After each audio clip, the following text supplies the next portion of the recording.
It's my great honor to be able to introduce Ashton. It's really simple. The introduction is simple. It's impossible to not fall in love.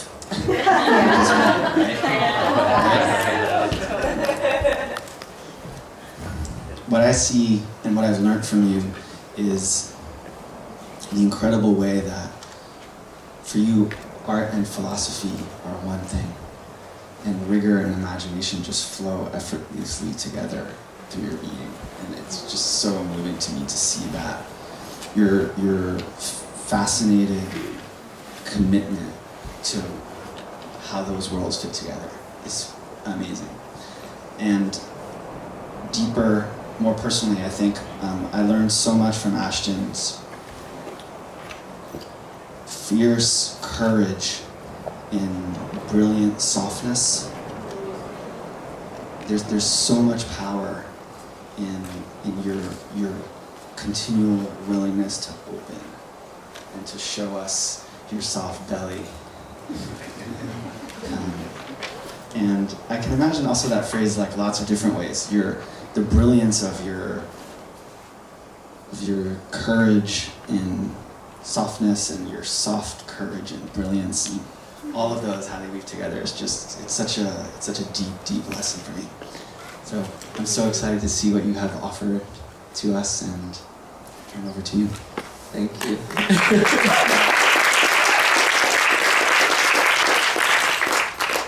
Wow, that feels like a good way to land. So, the title of my talk is called A Pause for Thought, and it is meant to be a response to the question, how am I supposed to live, understand myself during this time of the Anthropocene, among many other terms that we've heard so far. And I will probably throughout this talk use the word we sometimes, and if I say things that don't feel resonant to you, just know that the we I'm using is an invitational one. And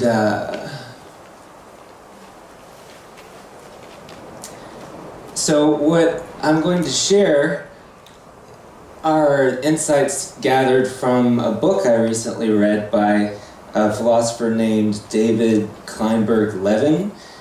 And I'm just very excited about this book. It was written in 1989, a while ago, but it's very a practical way of deepening into this question.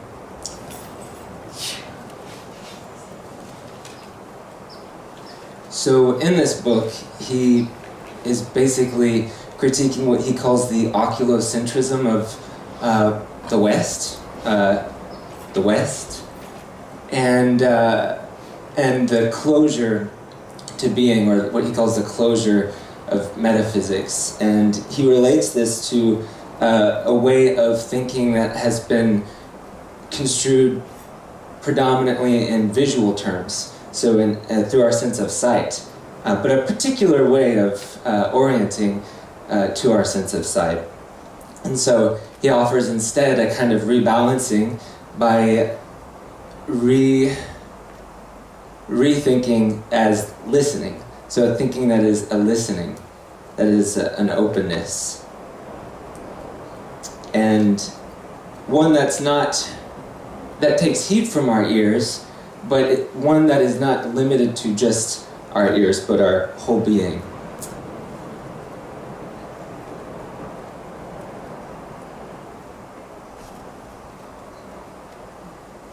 You need to find the projector. At the projector? No, it works. Cool. So, the gift of nature, he wrote, is the gift of an unfulfilled capacity, an unrealized potential, an unfinished task. So,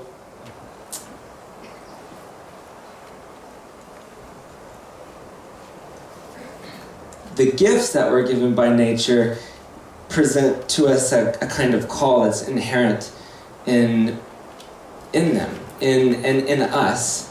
And he roots this in what he calls our primordial sociality, our ecological being. something that as we come into life, we're destined to forget, because that's just part of the process of individuation. But the call is still there, sleeping, if we are able to hear it. And he says, just in that same vein, listening is a capacity belonging to the spirit, or that primordial sociality. And so, in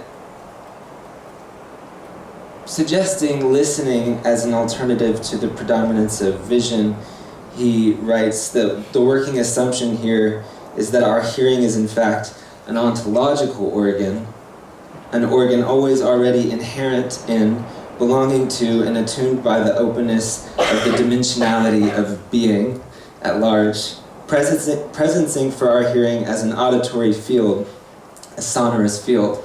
So, in his perspective, just the very fact that we can hear is a gift, and we're attuned by the being of existence to hear. And we partake of that larger matrix, that dimensionality that he's talking about, this big fabric undulating, but we forget it. Forget it in order to become individuals. But it doesn't have to go that route. And he charts this developmental scheme that many of us will be familiar with, and like Rick's work and Sean's work, and just this, and all kinds of just archetypal expressions of, at one point there was this undifferentiated state of being, and then the progress of becoming an individual happens, and then there's an eventual return or recollection. And so this image I really love. This is by Josephine Wall. I'm sure people have seen her paintings before, but I think it really captures what he describes as the pre-personal, pre-conceptual, pre-ontological understanding of our embeddedness in the intercorporeality of being, our ecological being. So you see the baby is just bound up with everything, and the baby's body is a listening body, though it's not one that has differentiated itself from others yet. So just to repeat that, he says the infant's hearing is primarily, at first, an aesthetic, bodily generalized feeling, a bodily felt attunement by and to the whole of the field.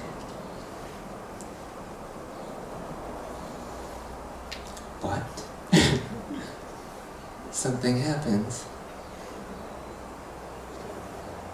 There's the narrowing. He writes, childhood is a beginning that conceals the origin. The incorporation guarantees the preservation and protection of the ontological difference, that is, my difference from everything else, my individuality.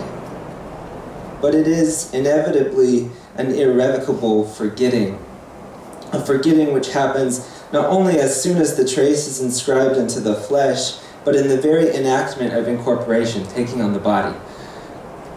Such forgetting, he writes, is ontologically prescribed, our way of preserving and protecting our capacity to be unique individuals.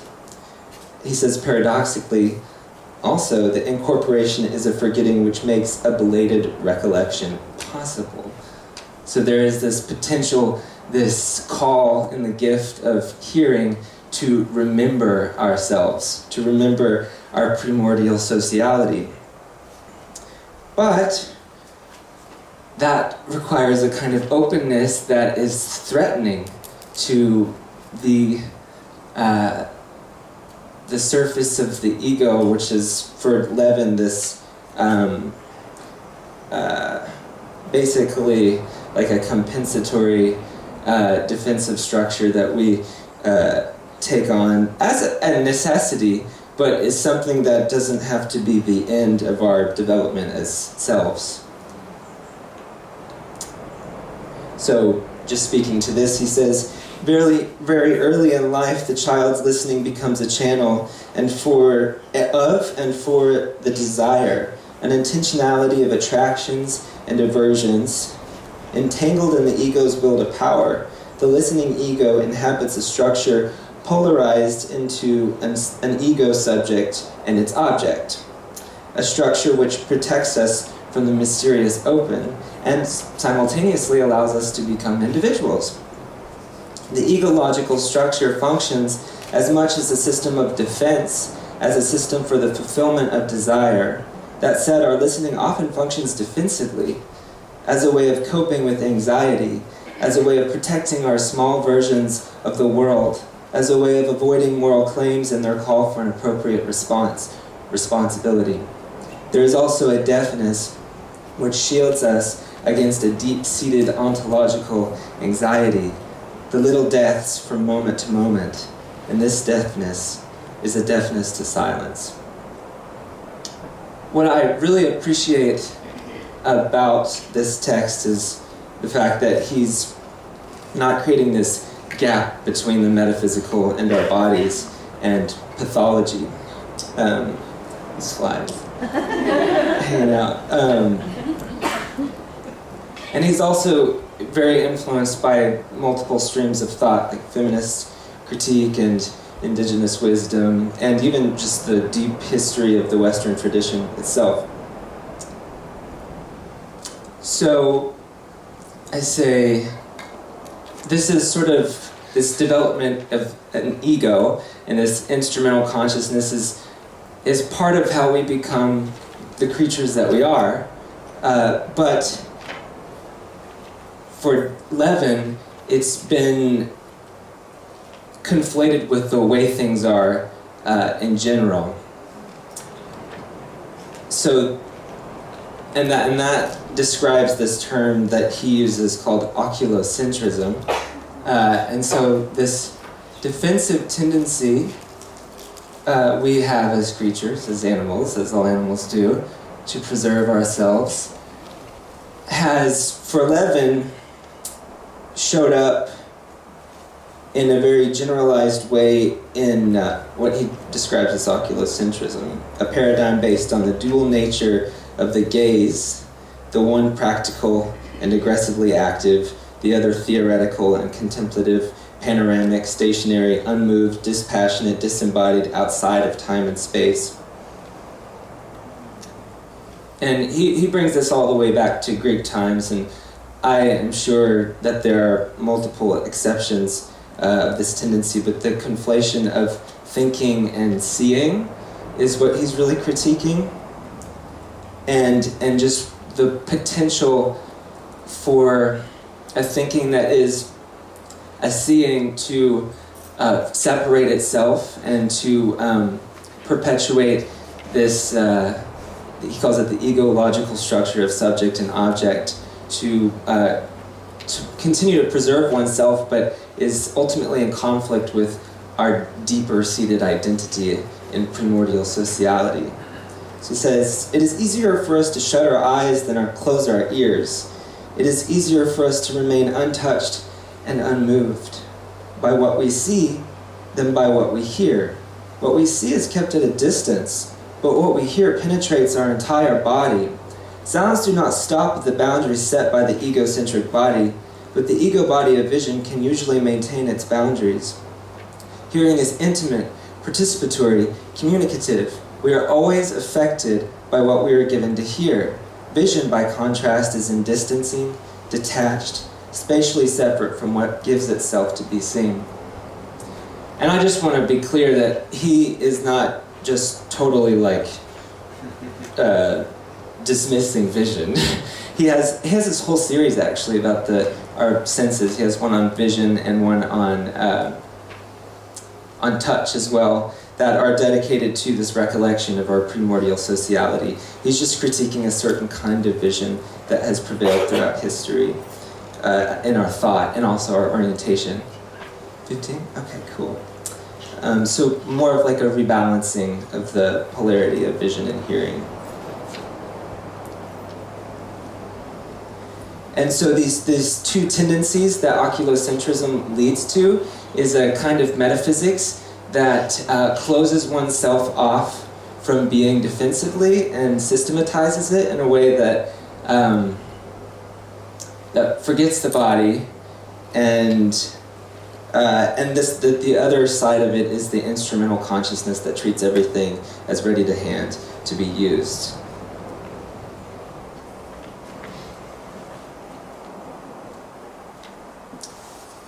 And so this closing off of being, he traces through the evolution of Western thinking, results in what we see today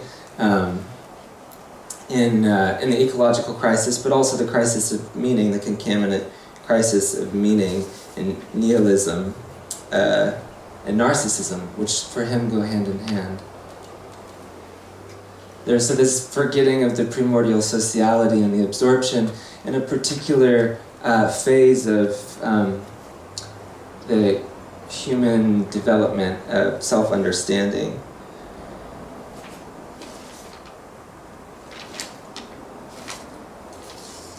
And this is again the linking of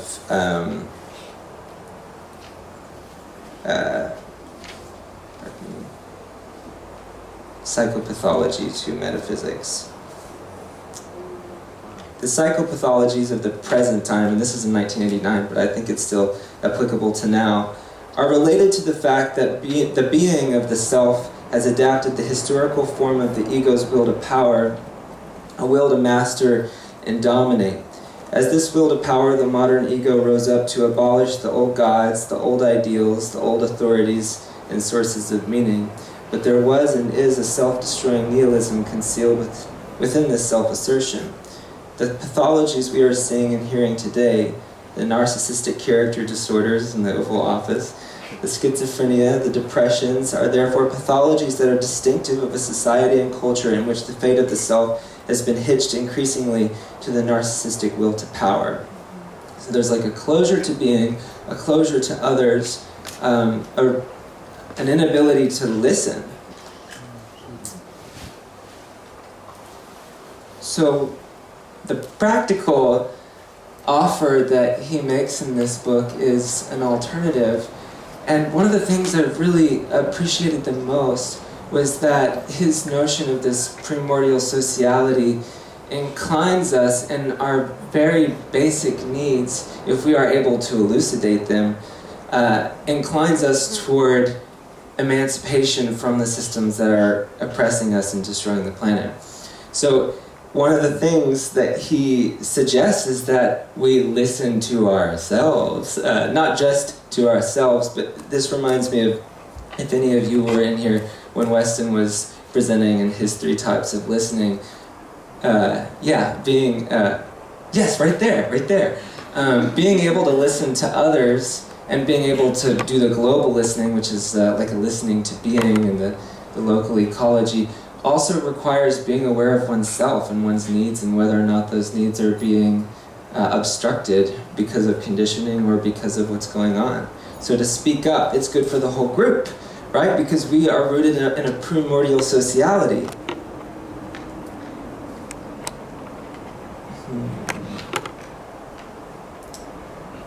And he suggests that we be more like plants. If we want to retrieve our primordial experience, the initiatory moment of listening, we need to learn the way of the plants. We need to heed the teachings in their simple presence, rootedness, openness to the ground, bending with the winds, obedience to the earth and sky. And paradoxically, even though it's frightening, once we open ourselves up and share what's true for ourselves, especially if it's something that's keeping us isolated, there is this relief that I no longer have to identify as this subject set against the world and all of my fellow beings, but I can. So there's a new ideal of what it means to develop oneself in this scheme of listening. And so the ideal subjectivity, beyond the overgeneralization of the ecological subject-object opposition, he writes, is a subjectivity embodied by one who practices the recollection of being. Whereas for modernity, the highest, most mature stage of personal development is the socially adapted ego, the ideal we are projecting would be referred to as the listening self, in capital S, almost like mandala-like, whose continual openness to dialogue and to the processes of personal growth this involves is what defines it and differentiates it from the ego. So it's like an ideal that is never reached because it's a practice of not just listening to our own needs and the needs of others, but also listening to being. And he talks a bit more about contemplative practices and listening in a way that is able to abstract different sounds, like music. I think what I'm talking about is pretty resonant with what Jasmine and Jean shared yesterday, but there's this vibratory notion of being in process, and so to be able to differentiate the sounds, the figures, allows one to get a sense of the ground or the matrix or the dimensionality of being that is attuning our ears to hear or our bodies to feel in the first place. So it's a listening that is a letting be, not an instrumentalizing of what I hear. Like I hear that, and I'm gonna go over there, you know, or like that person's making noise and I'm trying to sleep and they're doing it to me, or but it requires a kind of calmness. So a big part of this work of listening is, it requires a person to feel safe enough to listen. And so it's inherently 10 minutes, cool. That's 10 of the third. Okay, cool.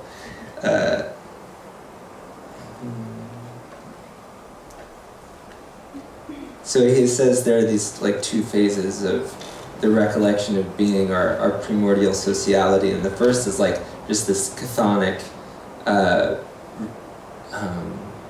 rerouting in our body, which can be frightening. Because I didn't feel that. I haven't been feeling that for a long time. But then there's the possibility to open up to a vaster sense of who we are. But it's frightening. And so he calls this the phase that comes next, hearkening, an openness to the field of dimensionality, as the precondition for our hearing in the first place. It's what gave us the gift. And it's what we're responsible to in having been given the gift, is to recollect being and to transmit it through culture. And so when the recollection of being is being practiced, the vibrancy of everything returns.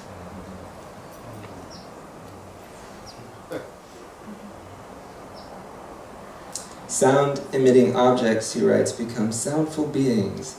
Seeing things sonically, soundful beings differentiated from the field, there's like a double tone. It's like, with each unique individual, I also feel the whole. And it's a kind of wholeness that isn't just assumed, it's in like a process, and we have to keep practicing this, what he calls ecstatic temporality, because it's also a way of rerouting in the trans-historical ancestral body of the universe, because we recognize in this paradigm of listening and sound that we're not just these separated objects.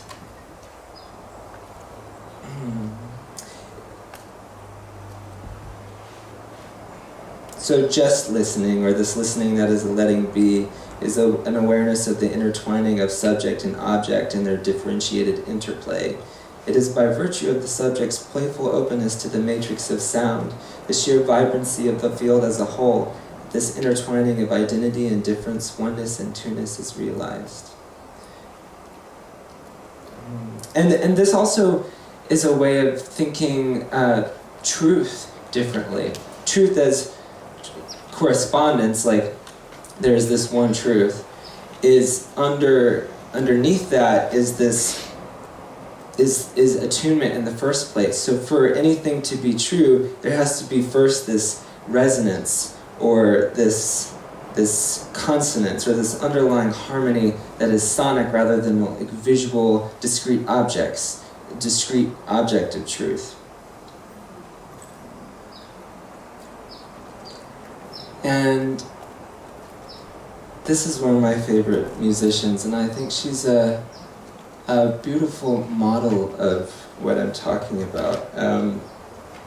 I first want to share this quote for the last slide by Merleau-Ponty. He wrote, "To the extent that I can elaborate and extend my corporeal, my bodily schema, to the extent that I can acquire a better organized experience of my own body, to that very extent will my consciousness of my own body cease being a chaos in which I am submerged and lend itself to a transfer to others." So thinking things sonically is also, thinking as a listening is also a way of understanding social change that I feel very optimistic about, because through this, through resonance, through modeling this, having got to a place of groundedness in oneself, which is a privilege, it can be like there's this contagious comportment, he wrote. So this song by Björk is called Atom Dance, and I think it expresses beautifully we are each other's hemispheres, the differential interplay of subject and object. I am fine-tuning my soul to the universal wavelength. No one is a lover alone, the primordial sociality. I propose an atom dance. We aim at peeling off dead layers of loveless love, like all the conditioning that accumulates through a history of reality being construed according to the ego's defense. No one is a lover alone. Most hearts fear their own home. It's kind of frightening to be bigger than I thought I was.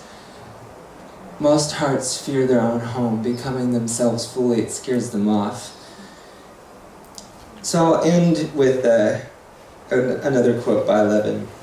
In the final phase of recollecting, we return to the world, carrying within us, like a song, the vibrancy of being. And to the extent we can make the song audible to others, we gather them too, into the vitality of the primordial recollection, memory, the anamnesis. That's one.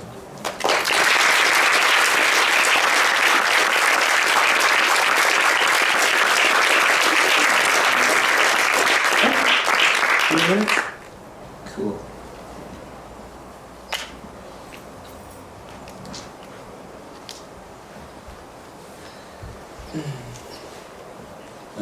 That was terrific, Ashton, really. One can just feel the difference between listening and seeing. And I appreciate the fact that you mentioned that Levin recognizes that there's more than one way of seeing, and listening, because you can kind of see the evolution of consciousness and of worldviews and so forth as being a kind of interplay between the two. Yeah.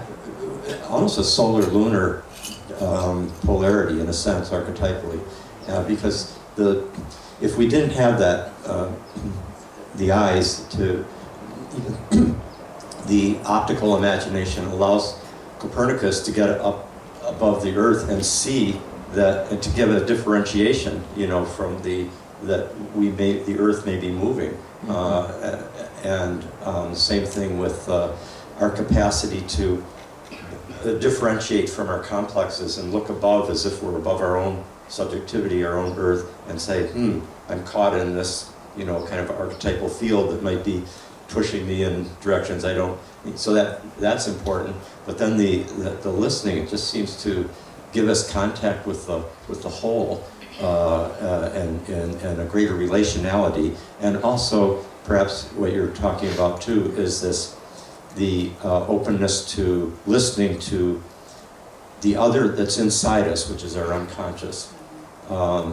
it's another form of the other, of another I-thou relationship is with our own unconscious, which Jung and depth psychology so emphasize. So I really, I'd like to learn a lot more about this author who you eloquently shared with us today. And last thing is, think about Beethoven losing his hearing. And many people think, and I believe this is right, like Salinger said, Beethoven couldn't write the most profound music ever until he had gone deaf. And then he could hear something else, something deeper. And there's something to that, so what we're talking about in a sense is archetypal listening, not just the literal. Yeah. Yeah. Okay.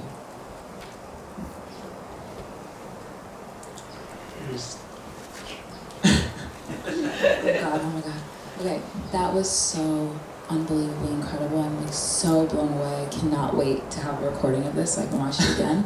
But I just wanted to say that I feel like you created an art form in the way that you use images to portray your points. And I feel like that was an art form that I've never experienced before.